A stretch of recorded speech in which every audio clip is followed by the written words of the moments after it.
안녕하세요. 자, 오늘은 요약집 38쪽입니다. 중개사무소의 운영. 이 부분은 출제 비중이 이제 중개사무소 운영 부분이기 때문에 중개계약과 정보망이 같이 들어가 있거든요. 그러니까 여기는 최소한 출제가 7개 정도 되는 부분입니다. 7개 정도 되는 부분입니다. 내용은 어렵지 않은데 정확하게 좀 이해를 해둘 필요가 있죠. 자, 38쪽 고용인 들어갑니다. 기업공사의 고용인. 이건 매번 출제합니다. 자, 우리 기업공사의 고용인인데 이 고용인의 종류는 일단 소속 공인중개사와 중개보조원이 있죠. 이 둘이 고용인이다. 그래서 이제 소속 공사람은 소속된 공인중개사로서 중개업무 수행하나 기업공사의 중개업무를 보좌하는 자, 임원사원 중에 공인중개사인 자는 소공으로 포함되고 있고요. 중개보조원은 공인중개사가 아닌 자로서 출발한다는 점을 꼭 명심해야 됩니다. 그래서 공인중개사가 아닌 자로서 그러나 기업공사에 소속되어 단순 업무 보조하는 말이 꼭 나와야 된다. 이게 중개보조원이에요. 그럼 이들에 대하여 우리는 그 인원수 제한을 받지 않습니다. 둘 다 이중속 전면 금지예요. 결격에 해당한 자를 고용하면 안 됩니다. 그래서 전혀 고용치 않아 되고요. 수십 명 고용도 상관이 없습니다. 그럼 이들을 지금 현재 고용했지 않습니까? 그럼 고용신고 들어가야 돼요. 이들과의 고용관계 종료됐잖아요. 그럼 고용관계 종료 신고를 들어가셔야 됩니다. 그래서 이 부분이 일단은 주 타겟인데, 그럼 고용신고는 언제까지 해야 되냐면요. 이들이 교육을 받도록 한 후에 업무를 개시하기 전까지 등록관청에 우리 기업공사는 신고하셔야 됩니다. 그래서 이 고용신고 언제까지라고요? 업무 개시 전이에요. 그럼 이제 교육을 받도록 했는데 우리 소속공사는 어떤 교육 받아야 되냐면 고용신고 전 1년 내 실시하는 실무교육이 있어야 돼요. 그 다음에 이제 중개보조는 직무교육을 받으셔야 됩니다. 고용신고 전 1년 내 실시하는 직무교육을 받는다. 그러면 이 고용신고할 때 실무교육 수료증이라든가 직무교육 수료증 사본 나아가서 소속공사라면 소속공사라면 자격증 사본을 첨부하느냐, 교육 수료증이라든가 이 자격증 사본 같은 거는 첨부하지 않습니다. 이거는 직접 등록관청에 확인 들어갑니다. 그러니까 이제 교육 수료했는지, 다음에 자격이 발급됐는지 직접 확인하기 때문에 이거를 첨부하잖아요. 자, 그래서 일단은 고용신고할 때 어떠한 서류도 첨부하지 않는다. 이렇게 이제 감을 잡아두시고요. 그 다음에 이 자격증 사본 직접 확인한다는 거, 교육 수료증도 직접 확인한다는 거, 그 정도 이해해 두시고요. 그러면 소공사 고용신고할 때는요, 소공은 모두 인장 등록해야 되거든요. 그러니까 고용신고와 함께 인장 등록 같이 할 수도 있어요. 이 정도 이해해 주시고, 다만 소공이나 보조원이 만약에 외국인이었잖아요. 그럼 외국인을 고용한 경우는 이자가 결격사유에 해당하지 아니함을 증명하는 사를 첨부해요. 그래서 내국인의 경우는 직접 결격 여부를 신원조에 들어가죠. 그러니까 이때는 첨부하지 않는데 외국인의 경우에는 결격에 해당하지 아니함을 증명하는 서류만 첨부한다. 그래서 일단은 고용신고할 때 어떠한 서류도 첨부하지 않는다. 신고서를 일단 들어가고 외국인인 경우는 결격에 해당하지 아니함을 증명하는 서류를 첨부한다. 이 점 믿으시고, 그럼 고용관계 종료 신고는요, 며칠 내야 되냐면 10일이에요. 10일 내 신고하는 거다. 그래서 10일입니다. 원래 고용신고도 10일이었죠. 근데 이게 이제 실무적으로 운용을 해보니까 실효성이 없는 거예요. 그렇기 때문에 업무개시 전으로 바꿔놨고 종료 신고는 10일이다. 이 점 기억을 해두시고요. 그러면 이제 고용관계 종료 신고는 10일이라는 거, 고용신고는 업무개시 전이고요. 이거는 전자문서에 할 수 있습니다. 전자문서로. 이 점 같이 해두시고요. 그래서 고용신고, 종료신고 꼭 기억을 해두시기 바랍니다. 그래서 전자문서로 이건 가능하다. 둘 다. 자, 그럼 이제 이 정도 감을 잡아두시고요. 그래서 이제 교재, 그 고용신고, 종료신고 바로 이 부분이었고요. 고용인의 업무상 행위에 대한 개업공사의 책임이에요. 그래서 이들의 업무상 행위로 인한 개공의 책임인데, 그래서 소속이나 중개보조원의 업무상 행위예요. 소속이나 중개보조원의 업무상 행위는 그를 고용한 기업공인중개사의 행위로 본다 이랬어요. 이거 간주하는 겁니다. 그래서 이 업무상 행위의 범위가 어디까지냐, 이건 대단히 넓게 해석해요. 그래서 객관적으로 봤을 때 이게 사회통념상 중개업무로 볼 수 있으면 전부 다 이거 업무상 행위로 보고 있죠. 그러니까 약간 관련성 있으면 전부 다 업무상 행위로 봐요. 따라서 이 규정에 의해서 소속이나 중개보조원이 중개의뢰인에게 손해 입혔잖아요. 우리 기업공사는 그럼 민사책임으로서 손해배상 책임을 부담합니다. 그럼 이거는 개공사의 고의과실을 요구하지 않아요. 무조건적인 책임을 지는 거예요. 그래서 이건 무과실 책임이고요. 그러면 개업공사가 손해배상 책임을 진다 하여 소속이나 중개보조원이 그 책임을 면하느냐? 못 면합니다. 그들과 함께 부진정 연대 책임을 지게 돼요. 그러니까 연대하여 손해배상 책임을 일단 지게 됩니다. 자, 그래서 민사 책임으로서는 이 손해배상 책임을 부담하게 되고요. 그 다음에 이제 소공이나 중개보조원의 업무상의는 그를 고용한 개공행위로 본다 그랬기 때문에 소공이나 보조원이 만약에 중개업무 수행하면서 행정처분에 해당하는 위반행위 한 거예요. 그러니까 예를 들어서 보수초과행위를 했다. 그러면 개공이 직접 등록 취소나 업무 정지를 먹을 수 있어요. 이게 행정책임이에요. 그래서 우리 교재에는 이 부분이 언급이 안 돼 있는데 등록 취소, 업무 정지 직접 받을 수 있습니다. 나아가서 지난 시간에 공부했는데 양벌 규정이 적용돼 가지고요. 양벌 규정에 의하여 개업공사는 소공이나 보조원의 업무상의로 형사책임, 즉 벌금형을 선고받을 수도 있습니다. 다만 이제 해당 업무에 관하여 상당한 주의와 감독을 다했을 때는 양벌 규정에 의한 벌금은 일단 면합니다. 면하는데 그래서 결국은 업무상의는 그를 고용한 개공행위로 본다 그랬기 때문에 결국은 민사와 행정책임을 부담하게 되고요. 나아가서 양벌 규정이 적용됨으로써 벌금형을 선고받을 수 있습니다. 이렇게. 다만 이제 이 벌금형에 대해서는요, 해당 업무에 관한 상당한 주의와 감독을 다했을 때는 그러하지 아니하다. 이 정도. 그래서 이해를 해 두시면 되겠네요. 그래서 이제 개공은 소공이나 보조원 업무상의에 대하여 이렇게 아주 막중한 책임을 지기 때문에 관리 감독을 철저히 하라는 얘기죠. 자, 그럼 그 정도 이해를 해 두시고요. 뭐 지난주에 공부했던 내용인데 이거는 그저 양벌 규정에 의하여 300만 원 이상 벌금 받았다라도 이는 결격이 아니다. 그거 이제 판례 실려 있죠. 그래서 39쪽에 판례를 보시면 되겠네요. 자, 그래서 고용인에 대한 내용 이 정도로만 이제 감을 잡아 두시고요. 이제 업무의 범위로 들어갑니다. 이 업무의 범위라고 돼 있는데 이건 사실상 겸업이에요. 그럼 겸업에 대한 문제는 중개업 외에 개업공사가 또 다른 업무를 할 수 있겠는가? 이게 바로 겸업에 대한 문제예요. 그래서 중개사무소로 놓고 슈퍼마켓도 할 수 있느냐, 회사에 출근할 수 있느냐 문제가 겸업이다. 이건 겸업인데 이거하고 혼동하지 마셔야 될 게 이중소속하고 혼동하시면 안 돼요. 이중소속은 전면금지였죠. 중개사무소 이상의 사무소에 근무하는 거예요. 이게 이중소속이죠. 그래서 이른바 속된 말로 양다리 걸치는 거 안 된다는 뜻이죠. 자, 그럼 이제 중개업에 또 다른 업무를 할 수 있겠는가? 이게 겸업인데 전체 개공에 대한 겸업을 잠깐 따져보면요. 법인이 아닌 개업공사요. 개인인 개업공사다. 공인인상개공이나 중개인을 말하죠. 법 제7638호 부칙 제6조 제2항에 따른 개업공사, 이자가 바로 중개인입니다. 그래서 이 개인인 개공에 대해서는 현재 의료법상 겸업을 제한하는 규정이 없어요. 그럼 개인인 개공은 웬만하면 다 할 수 있다는 얘기입니다. 그렇게 되고요. 다만 등록증 양도나 대여에 해당될 정도의 겸업은 안 돼요. 그러니까 주관의 상근직으로 회사에 출근하는 건 안 됩니다. 이건 이제 등록증 대여에 걸리기 때문에.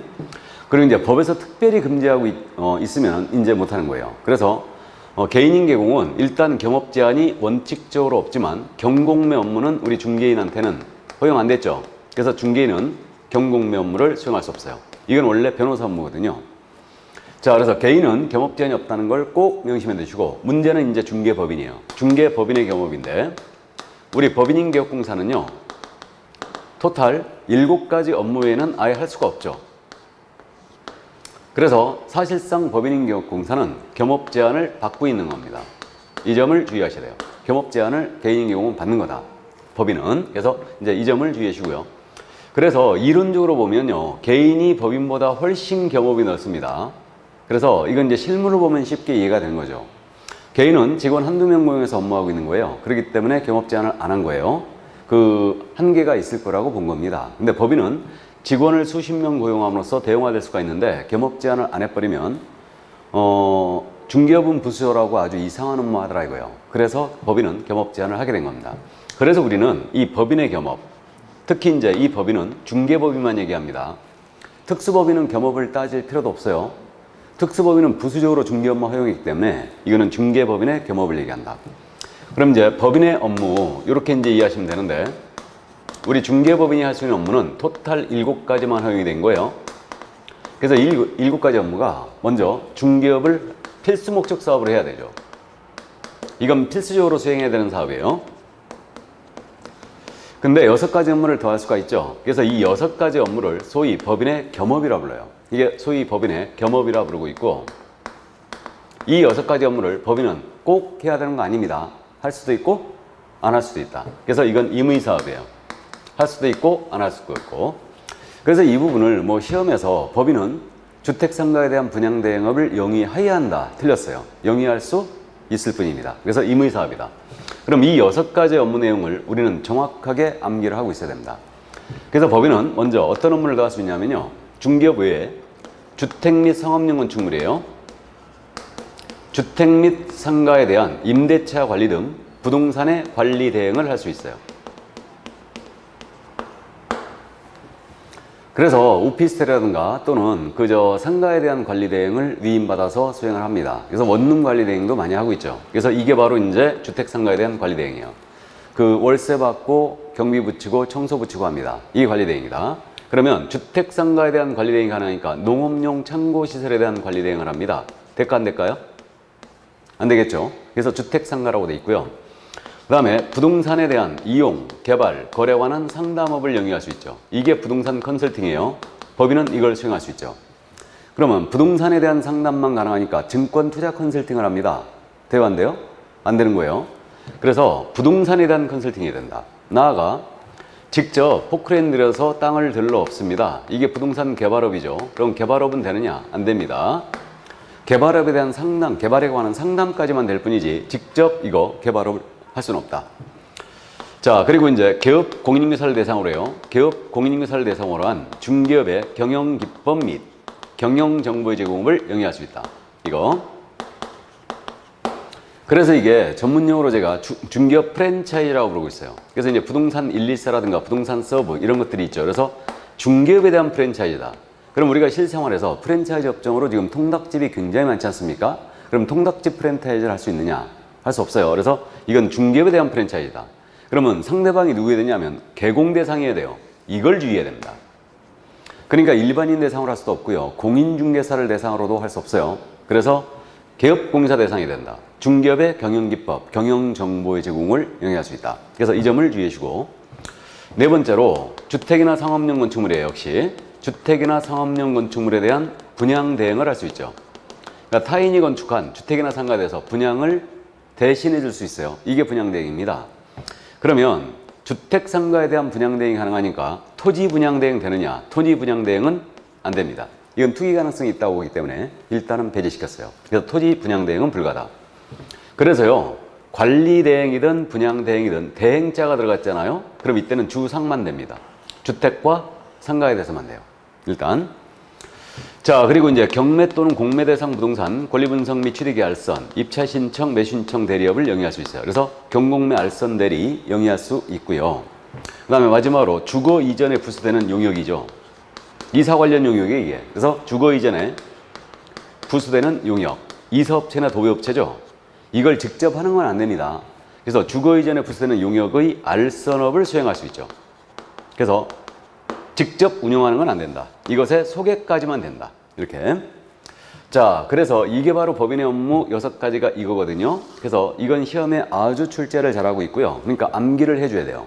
그래서 이거는 이제 두 음자를 관, 상, 프랜차이즈 할 때 차, 분, 경, 이로 암기할 겁니다.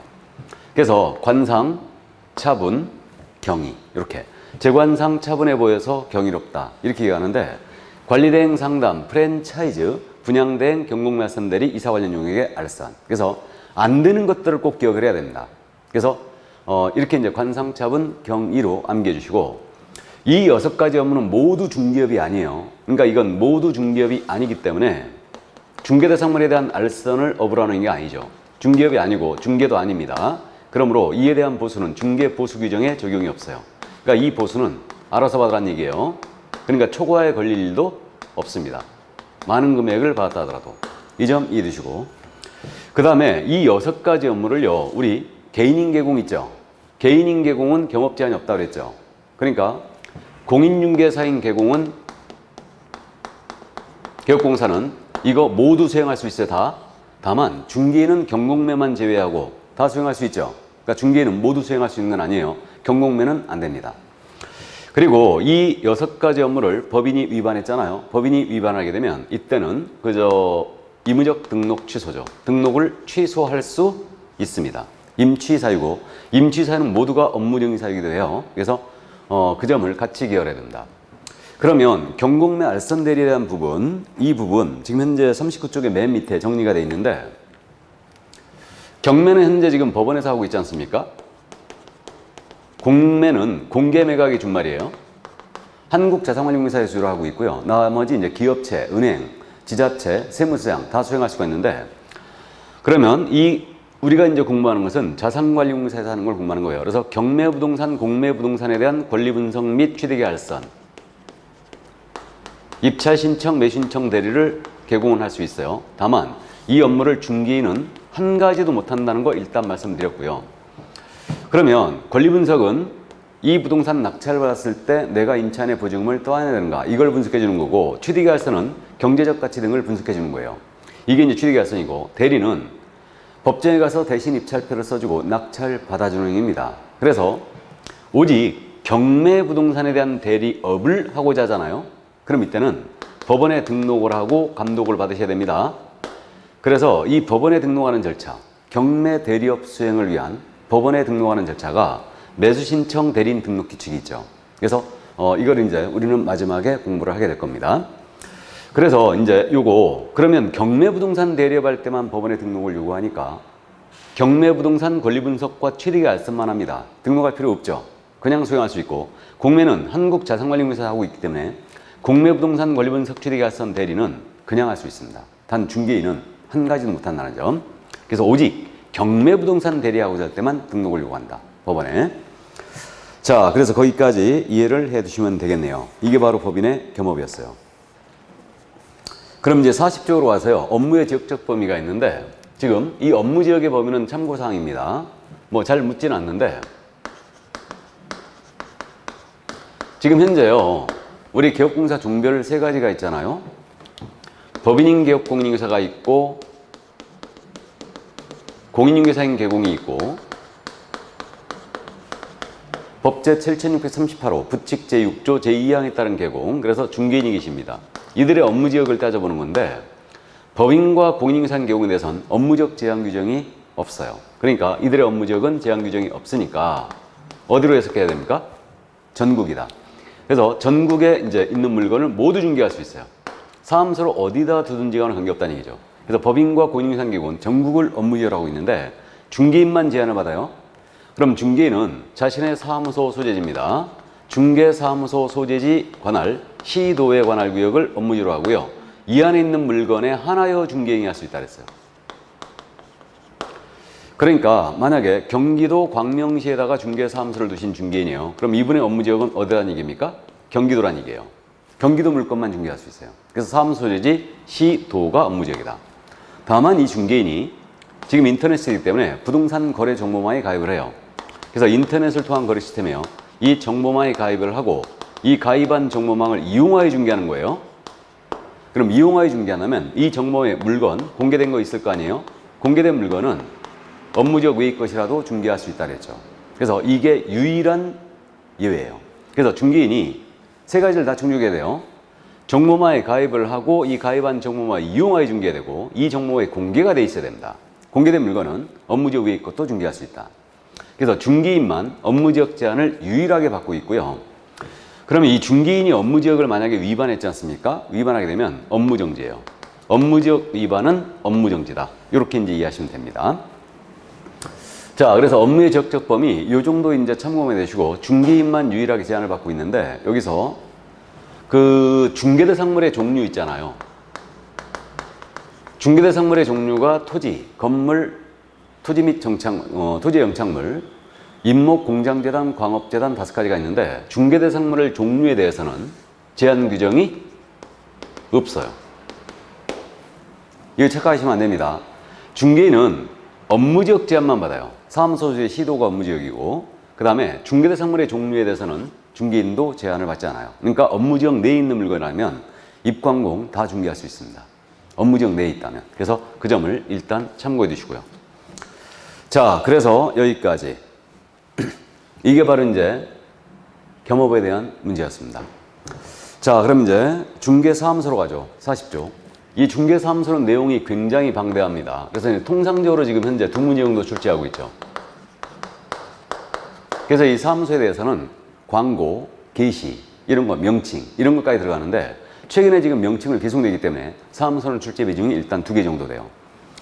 그럼 먼저 중개사무소의 설치 기준이라고 되어 있어요. 그래서 이중사무소 설치 금지인데 이렇게 돼 있죠. 중개사무소의 설치 기준은 건축물 대장에 일단 확보된 건물, 건축물 대장에 기재가 된 건물에 확보해야 됩니다. 건축물 대장에 기재가 된 건물이 된다. 그리고 등록 신청하는 자가 소유전세, 임대차, 사용대차의 방법으로 사용권이 있는 건물이어야 됩니다.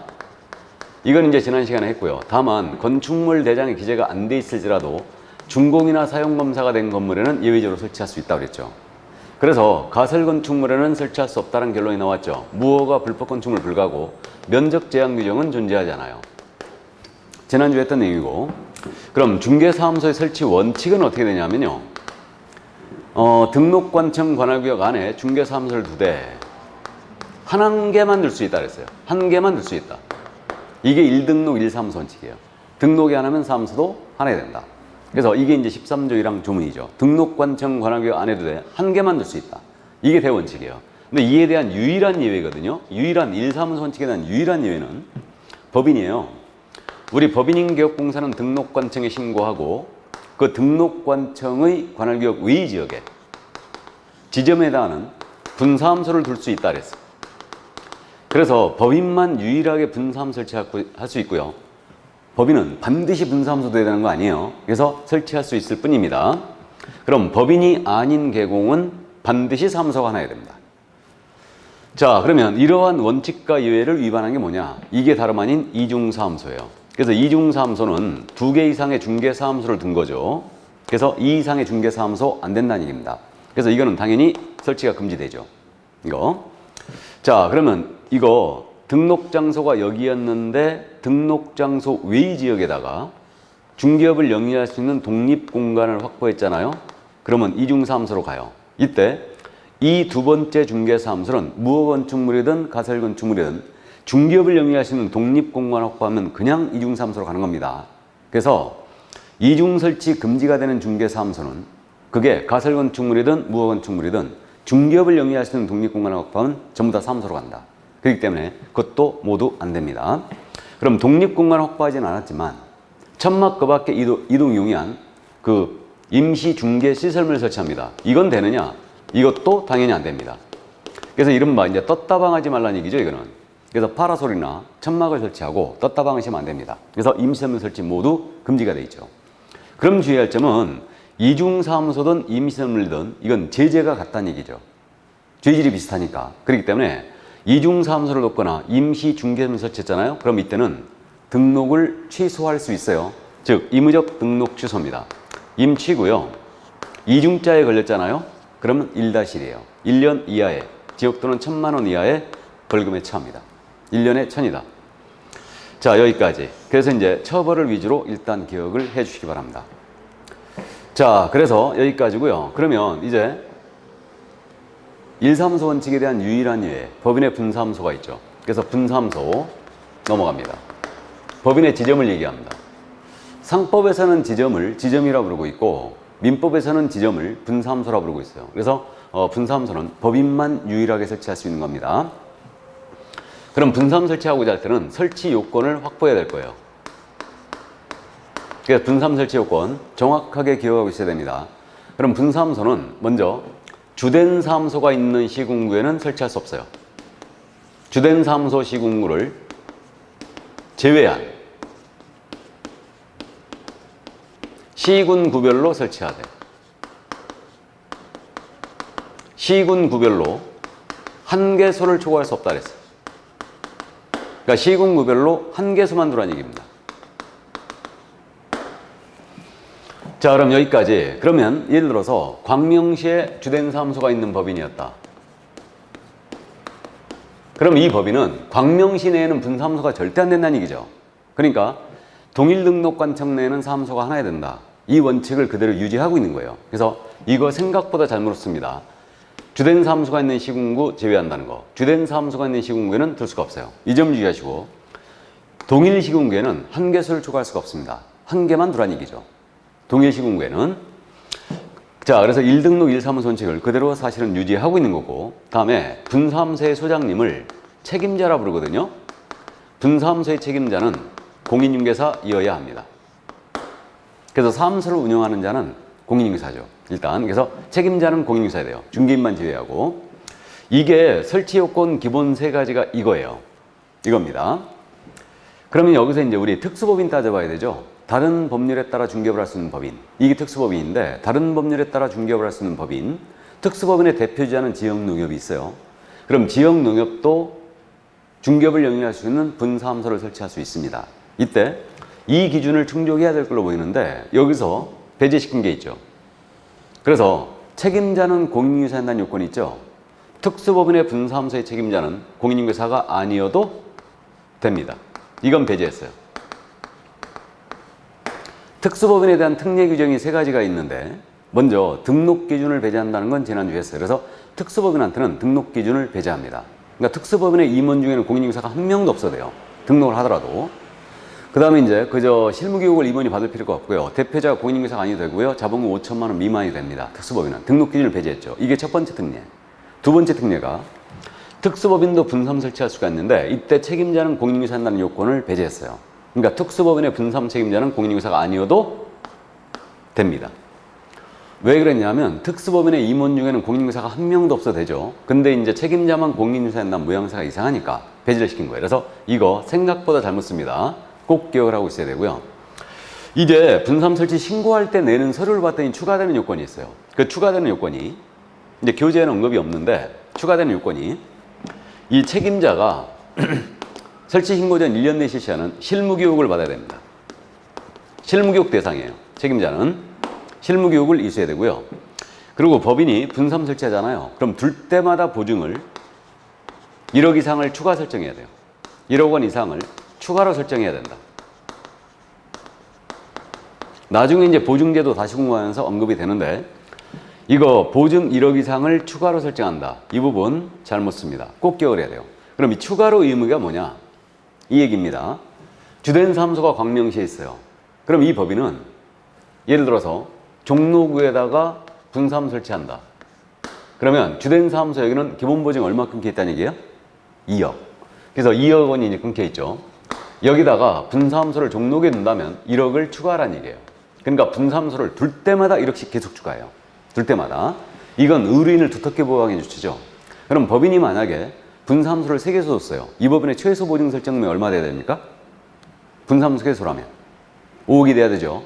그럼 법인은 분사무소에서 하고 났다. 종로구 분사무소에서. 그러면 5억 가지고 지급 책임을 지라는 얘기예요. 그렇기 때문에 이렇게 분사무소를 둘 때마다 1억 이상을 보증을 추가로 설정한다.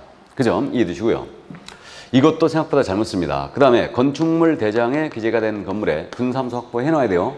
물론 준공이나 사용검사가 된 건물은 이외적으로 설치할 수 있으니까 분사무소를 확보해 놓는 거예요. 확보 계획으로 들어가는 거 아닙니다. 당연한 요건으로 책임자는 결격사유에 해당이 안 돼 있어야 됩니다. 그래서 이게 추가되는 요건이에요. 추가되는 요건입니다. 자, 이제 설치 요건 갖췄으므로 신고 들어갑니다. 그럼 신고는 어디다 해야 되냐 문제가 있죠. 이건 신고라고 그래요. 그럼 신고는 어디다 해야 되냐면 이거는 주된 사무소 소재지 시군구청장에 들어갑니다. 해서 주된 사무소 등록관청에 분사무 설치 신고 들어간다. 그래서요, 법인의 분사무소에 대한 모든 행정업무처리는 주된에서 합니다. 그래서 이 점을 주의합니다. 그래서 종로구 분사무소 만약에 인장을 등록한다. 주된에. 종로구 분사무소 이전한다. 주된에. 분사무소 휴업한다. 주된에. 모든 행정업무처를 주된 사무소 등록관청에서 해요. 이 점을 유의하시고 이때 내는 서류는 신고서에다가 요건증명서를 그대로 첨부하는 거예요. 그러면 책임자가 공인중개사 한다고 그랬죠. 그럼 책임자의 자격증사본은 내느냐? 안 내요. 그래서 등록을 하든 고용신고하든 분사무소 신고하든 자격증사본은 내지 않습니다. 이거는 등록관청이 직접 확인 요청 들어가요. 그리고 법인은 분사무소는 법인이 맞죠. 그럼 법인 등기사항 증명서 내느냐? 역시 법인 등기사항 증명서도 내지 않습니다.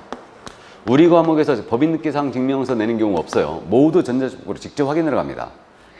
그 다음 이해해 두시고, 그 다음에 실무교육 받으라고 했죠. 그럼 실무교육 수료증 4번 들어와야 되고, 보증관계증서 4번 들어와야 돼요. 이게 등록할 때는 보증관계증서 4번 안 냈죠. 등록 신청할 때는 보증관계증서 내고 싶어도 못 냅니다. 등록번호가 있어야지만 보증을 끊을 수 있거든요. 그러니까 이거는 이제 안 내는 겁니다. 그 다음에 이제 건축물 대장 이전 건물에 사무소 확보였음을 입증할 수 있는 서류 들어와야 됩니다. 그래서 요건 증명서를 그대로 첨부한다. 그렇게 이제 이해해 두시면 되고요. 이때 수수료 있어요. 지방자치단체 조례가 정하는 바에 따른 수수료 납부하게 되어 있습니다. 지자체 조례가 정하는 수수료. 그러니까 지금 광명시는 지방자치단체가 맞죠. 그러니까 이제 종로구에 분사무 설치한다. 그럼 광명시장에게 설치 신고 들어가니까 광명시 조례에 따른 수를 내요. 그래서 지방자치단체 조례가 정하는 수를 납부하게 돼 있고, 이제 신고 들어갔어요. 그럼 내용을 확인한 다음에 요건에 적합했다. 그러면 신고 필증을 교부해 줍니다. 이건 신고 필증이라 합니다. 그럼 이 신고 필증 교부는요, 신고서 서식상 이거 처리 기한이 7일로 돼 있어요. 일단 참고해 두시고, 그럼 신고 필증이 나왔습니다. 그럼 분사무소에 보기신고서에 게시를 해놓고 업무 시작하면 돼요. 자, 근데 통보가 있죠. 우리가 협회 통보사항을 지난주에 공부했어요. 등신을 통보합니다. 등록사항과 신고사항은 다 통보해요. 이거 신고라고 그랬죠. 그러니까 공인인증사협회에다가 다음 달 10일까지 이 사실을 통보해 줘야 돼요. 다음 달 10일까지다. 근데 하나의 통보가 더 있어요. 하나의 통보가. 지금 종로구에 분사무소 설치하는데 신고는 광명시장이 해버렸죠. 그럼 종로구청장 알아요, 몰라요? 모르죠. 그러니까 지첩시 알려줍니다. 그래서 주된 사무소 등록관청은 분사무소 설치 신고 필증 나갔잖아요. 그럼 분사무소 소지 등록관청에다가 지첩시 그 사실을 통보해줘요. 협회 통보는 언제까지 한다고요? 다음 달 10일까지. 주된에서 분사무소 통보는 지첩시 합니다. 그래서 이 점 이해두시고, 그러면 신고필증을 만약에 분실했어요. 훼손했습니다. 그러면 신고필증 기재된 내용이 바뀌었다. 재교부 신청할 수 있겠죠?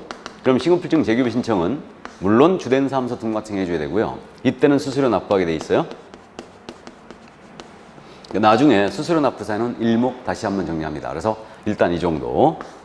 자, 이게 바로 분사무소에 대한 내용이었습니다. 그래서 설치 요건 정확하게 기억을 해주시고요. 자, 그럼 이제 분사무소에 대한 내용을 이제 다 본 것 같네요. 다 봤고, 그럼 넘어갈까요? 넘어가서 42쪽에 중개사무소의 공동사용이 나옵니다. 개공사는 그 업무의 효율적 수행하려 사무소를 공동사용할 수 있어요. 이게 바로 이제 공동사무소입니다. 예전에는 이게 합동사무소라고 불렀던 거예요. 그래서 우리 개업공사는 업무의 효율적 수행을 위하여 사무소 공동사용이 됩니다. 단, 업무정지 기간 중인 자는 공동사용이 안 돼요. 자, 그래서 이제 공동사무소 가볍게 이해만 해두시면 되는데 2인 이상의 개공이 한 사무소를 쓰는 거예요. 이게 바로 공동사무소다. 그래서 이게 이제 사무소가 있는데 A 개업공인사, B 개업공사, C 개공, D 개공이 사무소를 같이 씁니다. 그럼 이게 공동사무소죠. 이때 종별 불문이에요. A는 공인인증사인 개공이고 B는 중개인이고요. C는 법인이고 D는 분사무소예요. 그래도 공동사용이 가능하다. 종별이 달라도 상관없어요. 물론 C 법인과 D 분사무소는 같은 법인이 아니어야 됩니다. 이거 같일 수가 없죠. 그리고 중개인은 공인인증사인 개공과 사무소를 공동 사용하더라도 업무지역 외의 것을 중개할 수는 없어요. 공동하더라도. 소공을 이자가 고용하더라도 업무지역 외의 물건을 중개할 수 없죠. 그래서 이 점 이제 업무지역 제한을 중개인은 받는 거예요. 여전히. 그러면 이제 인원수 제한도 당연히 없습니다. 이렇게 되고요. 그러면 이제 구체적인 설치 방법은 A, B, C, D가 한 사무소 임차해가지고 동시에 개설 등록 들어와요. 그럼 이제 공동 사용이 되는 거고요. A가 쓰고 있는 사무소에 B, C, D가 등록 들어오거나 B, C, D가 다른 곳에 중개업을 영위하던 개업공사였다면 여기다 대고 중개사무소 이전 신고하는 거예요. 그럼 공동 사용이 되는 거예요. 그러니까 등록의 방법, 이전 신고의 방법으로 공동 사용이 되더라. 그럼 이렇게 사무소를 공동 사용했을 때 별도의 공동 사용 신고 제도가 있느냐? 이런 제도는 존재하지 않아요. 별도의 공동 사용 신고 제도는 없습니다. 다만 등록 서류를 내면서 중개사무소 이전 신고 서류를 내면서 공동 사용하고자 한다면 같이 사용하는 공동 개업공사에 공동으로 사용하는 개공에 승낙서만 더 들어오면 돼요. 그러니까 승낙서만 더 들어오면 될 뿐 별도의 공동 사용 신고 제도는 없어요. 이거 건물주의 승낙서가 아니에요. 공동 사용하는 다른 계공의 승낙서입니다. 그래서 A, B, C, D는 사무소를 공동 사용하기로 합의합니다. 이런 승낙서만 들어오면 된다. 이 점을 이제 주의해 주시고요. 그럼 이렇게 공동 사용했을 때 우리 법상 주어지는 특혜라는 게 있느냐? 특혜 전혀 없어요. 그래서 특혜가 전혀 없고요. 모두 사무소만 같이 있을 뿐 우리 법상 주어진 의무 모두 개별적으로 이행해야 돼요. 그러니까 사무소만 같이 있을 뿐 인장의 등록 따로, 보증 설정도 따로, 소속공사 중개보전의 고용도 따로, 다음에 이제 상호 다 따로 써야 돼요. 딸기, 호박, 바나나, 수박 다 따로 써야 된다. 어떠한 특혜도 존재하지 않는다. 예. 그래서 이런 특혜가 없기 때문에 실무적으로 공동 사용을 잘 안 했던 겁니다. 악용만 해왔죠. 그래가지고 악용을 차단시키기 위해서 공동 사용이 제한되는 경우가 들어온 거예요. 그래서 공동 사용이 안 되는 경우입니다. 자, 그래서 이제 그 42페이지 공동 사용이 제한되는 경우 있죠. 업무정지 기간 중인 자와 공동 사용이 안 된다고 말씀드렸는데 동그라미 1번을 보시면 업무의 정지 기간 중에 있는 개업공사가 다른 개업공사의 중개사무소의 공동 사용을 위하여 승낙서를 주는 방법. 다른 개업공사에게.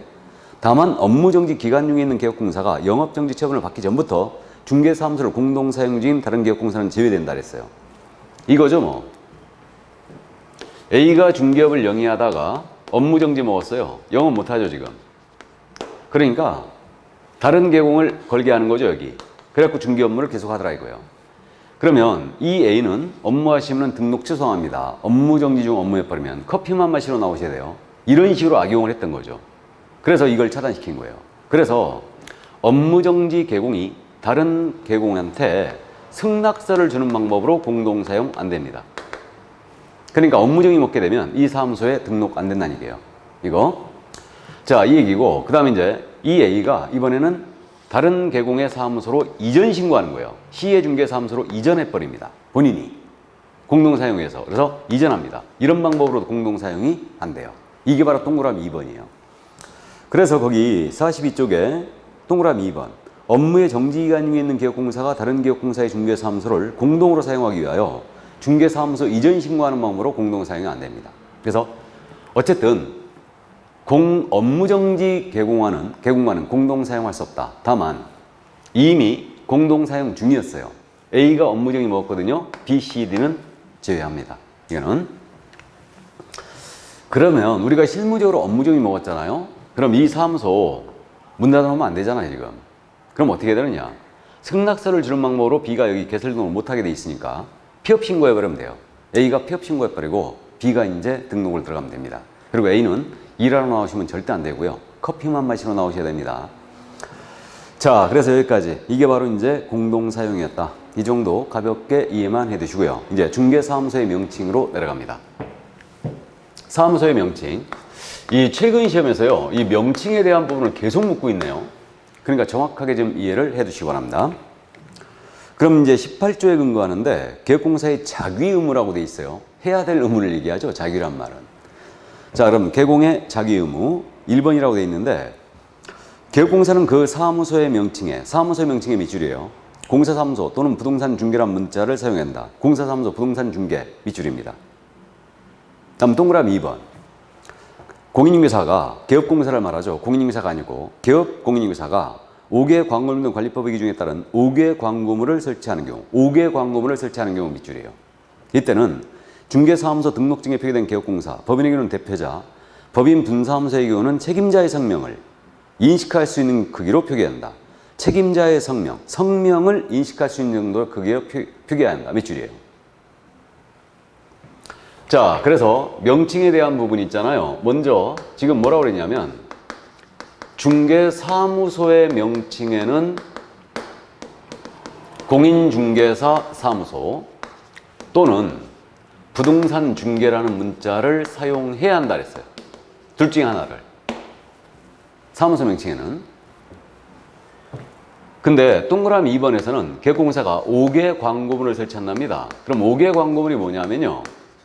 5개 광고물의 종류가 간판도 있고 현수막도 있고 전단지도 있거든요. 근데 명심할 게 우리 법에서 얘기하는 5개 광고물은 간판을 얘기하는 거예요. 간판. 그래서 간판은 벽면 이용 간판이 있고 돌출 간판이 있고 옥상 간판이 있죠. 벽면 이용 간판은 가로형이 있고 세로형도 있죠. 이렇게 있는데 어쨌든 5개 광고물은 뭘 얘기한다고요? 간판입니다. 간판을 설치할 때는 등록증에 표기된 개업공사의 성명을 표기하래요. 이 성명 사이즈는 인식할 수 있는 크기로만 써주면 돼요. 그러면 분사함소는 책임자예요? 이것도 잘못 씁니다. 그래서 분사함소는 책임자 성명을 쓰는 거지 대표자의 성명을 쓰는 거 아니에요. 그래서 분사함소는 책임자의 성명을 씁니다. 이 점을 유의해 주시고요. 그러면 사무소 명칭에 성명 쓰라는 얘기 없는 거예요. 맞죠? 사무소 명칭에는 둘 중에 한 가지를 쓰라겠습니다. 5개 광물 설치할 때 성명 쓰라고 그랬죠. 그래서 지금 현재 중개사무소 간판을 보면 전부 다 대표하고 성명이 써 있습니다. 이게. 자, 그러면 이제 요거 혼동하시면 안 되고요. 그러면 우리 공인중개사사무소 부동산 중개 둘 중에 하나를 쓰라고 그랬는데 중개인의 경우는 공인중개사 자격증이 없죠. 그러니까 중개인은 공인중개사사무소란 명칭을 쓸 수 없습니다. 중개인은 오직 부동산 중개란 문자만 쓸 수 있어요. 근데 공인중개사개업공사나 법인은 둘 중에 한 가지 다 쓸 수 있습니다. 그래서 이 점 이해해 주시고요. 자, 그러면 이제 그저 동그라미 3번이 있는 내용이죠. 그럼 위법사무소의 간판이 발견된 거예요. 그럼 등록관청은 위법사무소의 간판에 대하여 철거를 명할 수 있어요. 철거 명령을 내릴 수 있고요. 만약에 등록관청이 철거 명령 나갔거든요. 불응했다. 불응하게 되면 행정대집행법이 있습니다. 이 행정대집행법에 의하여 대집행 들어갈 수 있죠. 대신 철거해버리고 그 비용을 우리 기업공사에게 청구할 수 있다는 얘기예요. 그래서 이제 등록관청 밑줄 그어놓고요. 이건 시도의사가 아니다. 등록관청이 철거를 명할 수 있고 행정대집행법에 의하여 대집행 들어갈 수 있다. 자, 그리고 이제 그저 43쪽으로 맨 위에 올라가서 개업공사가 아닌 자의 부작위 의무라고 돼 있죠. 하지 말아야 될 걸 얘기하는데 그러면 개업 공인중개사가 아닌 자요. 아닌 자는 공인중개사사무소, 부동산 중개 또는 이와 유사 명칭을 사용하면 안 돼요. 그래서 개업공사가 아닌 자가 유사 명칭을 썼잖아요. 그럼 이걸 저는 명칭사칭이라고 부르고 있어요. 명칭사칭. 그래서 우리 법상 사칭 종류가 두 가지가 있어요. 공인중개사가 아닌 자가 공인중개사 유사명칭을 사용했다. 자격사칭. 개업공인중개사가 아닌 자가 유사명칭을 사용했다. 명칭사칭이에요. 그럼 명칭을 사칭하든 자격을 사칭하든 처벌이 같다는 걸 꼭 기억해야 돼요. 1-1이다. 1년 이하의 지역 또는 1,000만 원 이하의 벌금을 처합니다. 그러면 개업공인중개사가 명칭을 위반하면 어떻게 되느냐? 개업공사가 명칭을 위반하면 이때는 100만 원 이하의 과태료예요. 그럼 개공이 명칭을 위반하면 100과 아닌 자가 명칭을 사칭하면 1-1. 아닌 자는 무조건 1-1입니다. 그렇게 하시고 중개인이 공인중개사사무소라는 명칭을 쓰면 안 된다고 그랬죠. 그러면 중개인이 공인중개사사무소라는 명칭을 쓰면 이건 원래 사칭으로 처벌해야 되는데 현업을 하시는 분이에요. 그렇기 때문에 중개인이 만약에 공인중개사사무소라는 명칭을 쓰면 100만 원 이하의 과태료 처벌합니다.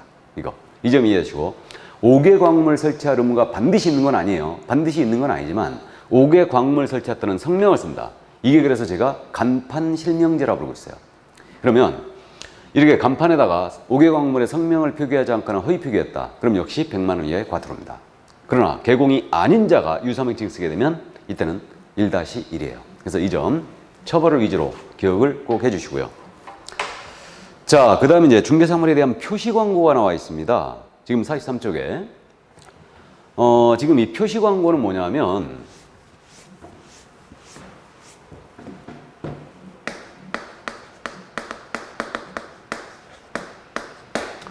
표시라는 것은 우리가 상품을 사게 되면요. 포장재, 이 상품의 구성 성분 주의할 점들 이런 거 기재되어 있죠. 이게 이제 표시고 광고는 매체를 통하여 하는 홍보 활동이라 하시면 돼요. 그러니까 이제 신문, 잡지, TV, 인터넷 이렇게 하는 게 이제 표시 광고다.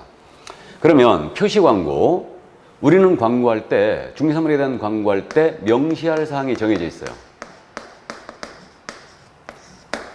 그래서 이거 명시할 사항은요. 제가 이거 그래서 광고 실명제라고 부르고 있는데 개업공사의 성명 나가야 돼요. 법인은 대표자의 성명입니다. 그 다음에 중개사무소의 명칭 나가야 됩니다. 중개사무소의 상호 나가야 되고 그 다음에 중개사무소 소지지 나가야 됩니다.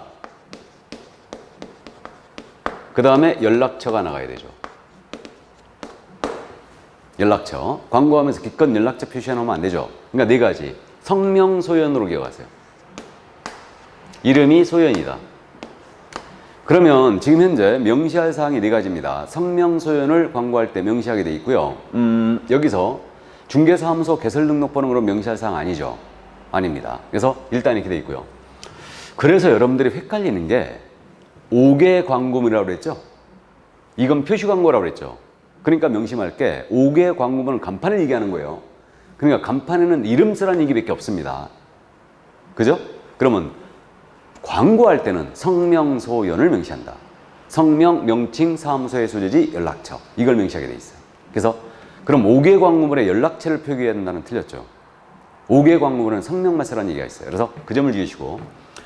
그러면 이제 개업공사가 아닌 자예요. 개업공인중개사가 아닌 자는 중개업을 하기 위하여 중개사물에 대한 표시 광고하시면 안 됩니다. 그러면 개공이 광고하면서 명시할 사항을 명시하지 않았잖아요. 그럼 100만 원 이하의 과태료. 그럼 개공이 아닌 자가 중개업을 하기 위해서 표시 광고하다가 걸렸잖아요. 그럼 이때는 1-1입니다. 1년 이하의, 즉 돈 1000만 원 이하의 벌금에 처해요. 그래서 개공이 명칭을 위반한 100과 아닌 자가 명칭을 사칭하면 1-1. 개공이 광고를 위반하면 100과 아닌 자가 위반하면 1-1이에요. 이 점 이해하시고, 그럼 여기서 이제 우리 교재에 지금 이 부분이 통째로 다 빠졌는데 이번에 지금 현재 광고에 대한 부분이 엄청 개정이 많이 됐거든요. 그래서 이 부분이 통째로 빠져 있는데 나중에 이제 개정된 사항에 대해서 이제 문제풀이하거나 이럴 때 이제 정리가 되긴 될 건데 이해를 해두세요. 메모를 옆에다 해두시든가. 지금 현재 신설된 내용이 뭐가 지금 신설이 돼 있냐면 8월 달부터 이 부분은 시행인데 부당한 표시 광고 금지가 들어와 있어요. 부당한 표시 광고 금지. 그래서 개업공사는 부당한 표시 광고를 해서는 아니 된다. 이렇게 돼 있죠. 이게 그럼 부당한 표시 광고가 뭐냐? 부당한 표시 광고 유형은 일단은 존재하지 않는 물건을